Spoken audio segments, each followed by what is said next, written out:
From TLDR News, this is your daily briefing for Tuesday, the 2nd of August, 2022.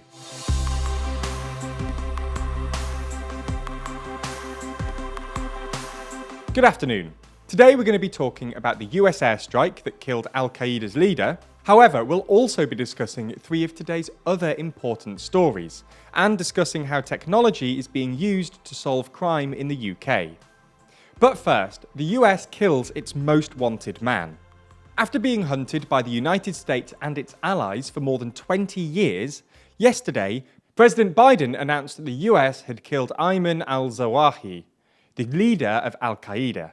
According to senior officials, al-Zawahiri was killed by a precision CIA drone strike at 6:18 a.m. local time on Sunday. It took some time to confirm that al-Zawahiri had in fact been killed due to the lack of US assets on the ground. Al-Zawahiri was one of the US's most wanted terrorists, having been instrumental in the planning and execution of the attacks on US embassies in Kenya and Tanzania in August 1998, the attacks on the USS Cole in Yemen back in October 2000, and the September the 11th attack on the United States.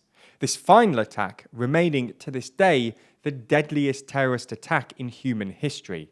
Following the attacks, the US placed a $25 million bounty on his head. At the time, al-Zawahiri was the personal physician of Al-Qaeda's then leader, Osama bin Laden, and widely seen as bin Laden's closest confidant. Following the death of bin Laden as part of a US Navy SEALs operation, al-Zawahiri took over the leadership of Al-Qaeda in 2011. According to White House officials, al-Zawahiri and his family moved into a safe house in downtown Kabul, following the US's withdrawal from Afghanistan. He was subsequently spotted on a number of occasions on a balcony, which, it is understood, was the target of the attack. Officials confirmed that while al-Zawahiri's family members were present in the flat at the time of the attack, they were not targeted and were not harmed. Announcing the news, President Joe Biden confirmed that he had given the final approval to kill al-Zawahiri and said that justice had now been delivered.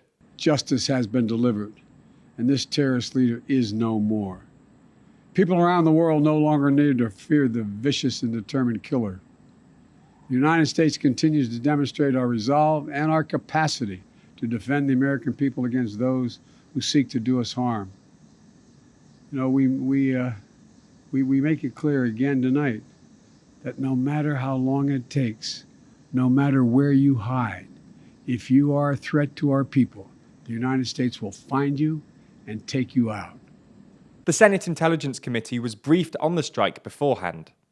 Ted Cruz, a member of the Senate Foreign Relations Committee, praised the operation, calling it an important accomplishment, highlighting that this strike should be a message to terrorists near and far.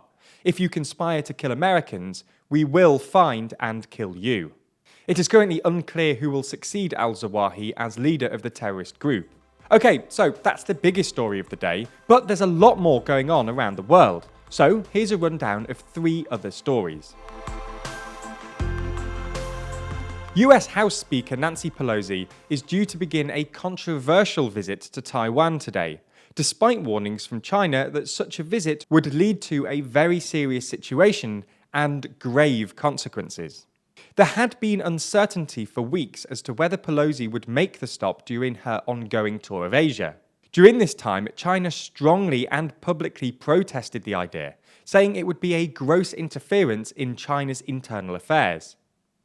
President Biden cautioned against Speaker Pelosi's visit, but his National Security Council spokesperson said she has the right to go and the White House respects Congress's independence.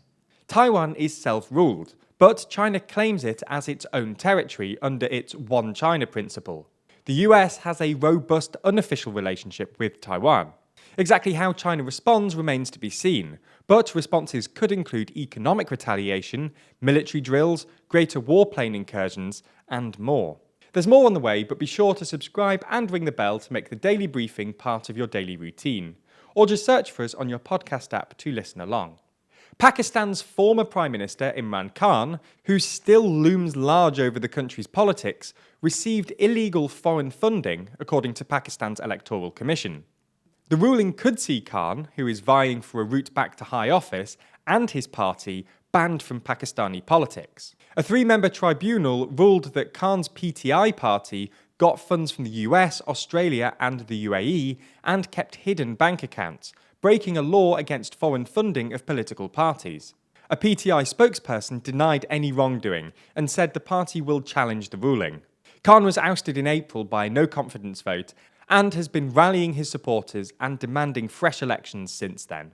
The Russian Foreign Ministry has updated its list of sanctioned individuals, adding 39 senior British politicians, business people and journalists.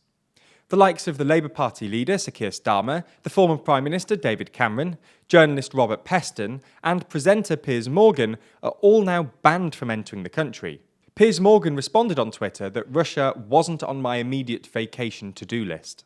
In a statement, the Russian Foreign Ministry confirmed that it had decided to add onto the Russian stop list a number of British politicians, businessmen and journalists who contribute to London's hostile course aimed at the demonisation of our country and contributing to its international isolation. The Foreign Ministry also confirmed that, given London's destructive drive to spin the sanctions flywheel, it would continue expanding the Russian stop list.